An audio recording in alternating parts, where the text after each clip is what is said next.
This is a bit of a developer commentary on development of Zombie Warehouse. Oh boy. Let's start off with...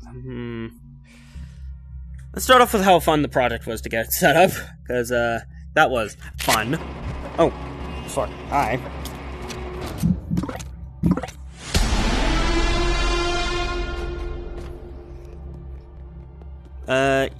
I had a bunch of trouble getting the project set up, because I was initially going to try recreating literally everything in this scene from scratch, but that wasn't feasible, so I ended up using the LabWorks SDK instead, which, to be clear, this rip came from LabWorks.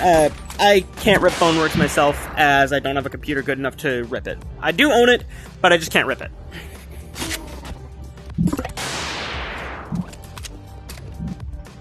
So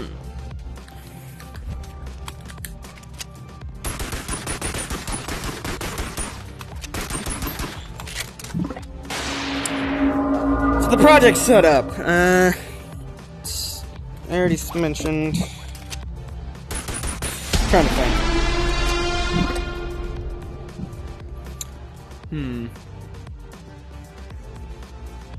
I was having a bunch of troubles with my asset warehouse and eventually just gave up and just dealt with the asset warehouse issues. And I'm still having them now.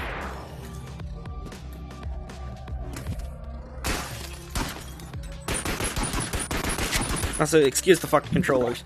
How did you get in here?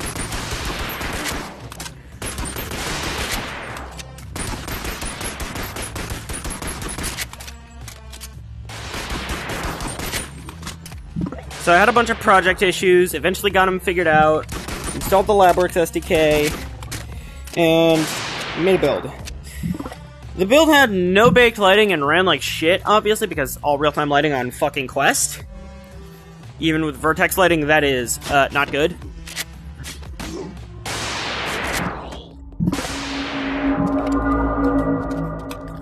And nothing worked aside from a damage volume, which is exclusive to Lockout.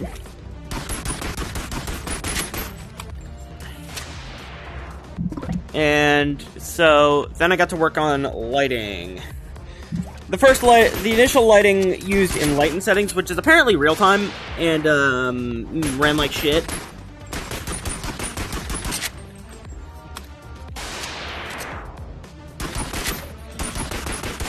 And eventually I got waves working, so let's get to that. Waves were... Dear God, waves. Especially infinite waves. So, I initially was going to use crate spawn sequencers to get waves working, but I couldn't figure them out. So I just used the encounter script, which is what I'm actually still using. The way that Zombie Warehouse works, and I've been over this before in devlogs.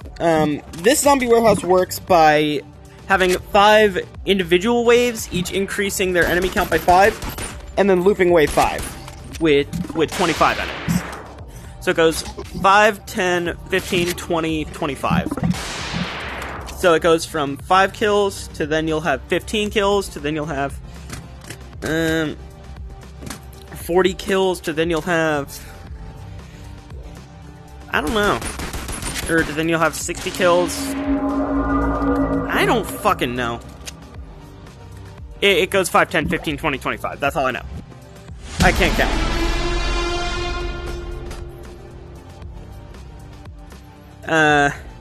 And then wave 5, as I said, just repeats itself.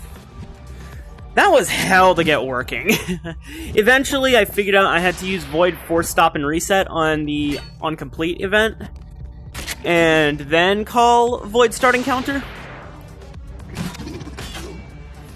And that's what got Infinite Waves working. Oh, I didn't go over ammo. Ammo is really simple. It's just, while you're going through the menus, it turns on a parent to camera that has 2 crate spawners and a crate spawner that has spawn random crate, or whatever.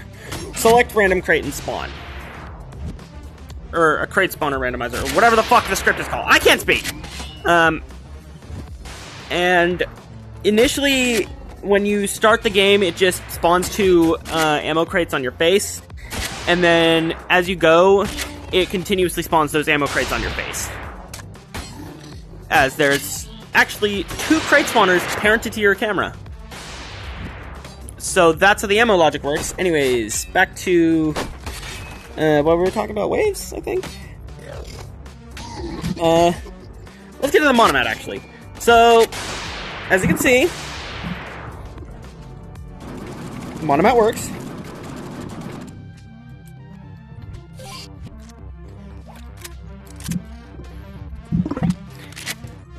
But initially it didn't, as I just had to disable and enable a game object on each of the Monomat modules to get it to work. It was super simple.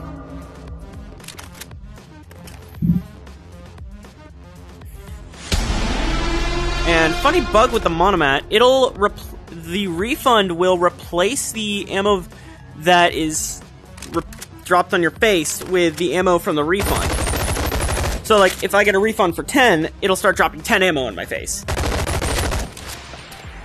It's really annoying, and I have no idea how to fix it.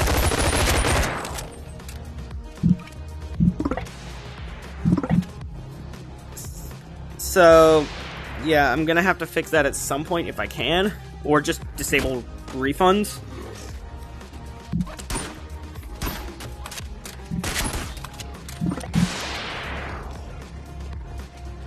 And that's about it for the Monomat. Let's talk about this. That took a fucking while. Like, longer than getting Infinite Waves working. And that took, like, a week or 2 of testing. But these links, they've taken most of development to get working. And currently I'm about a month in. And patch 5 is releasing tomorrow, so I'm gonna have to update it for patch 5 already, before it's even fucking released. Which is lovely. Bonk.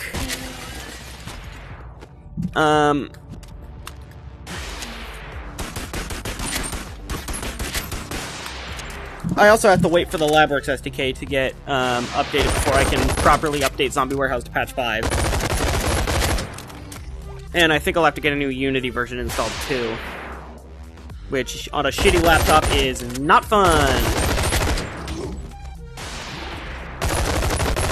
Yeah, fun fact about Zombie Warehouse, this is all developed on a 2014 Toshiba laptop. So, builds take at least 30 minutes. It can take like 10 minutes just to move around in the scene. It's just not fun. When Unity is working, it's fun, but when it's not fun.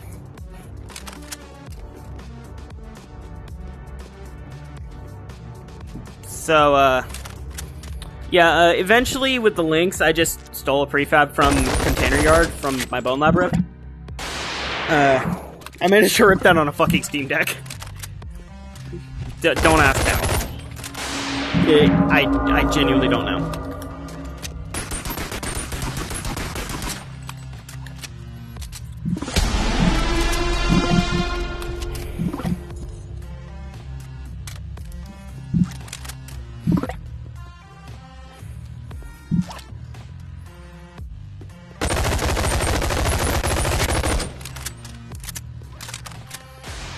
So, after I'm still working on the links a bit.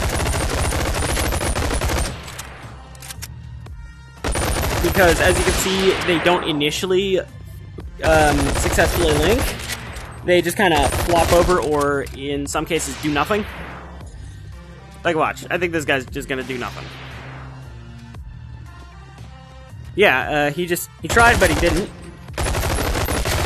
So I need to work that out. But eventually, after about 5 seconds, they'll link. So I'll need to... So yeah, as I said, I need to figure that out. So, what's next? Lockout, honestly. Lockout's what's next. One thing I've been struggling with throughout all of development is keys. Can't get them working in my test scene, can't get them working here. So that's going to be really fun.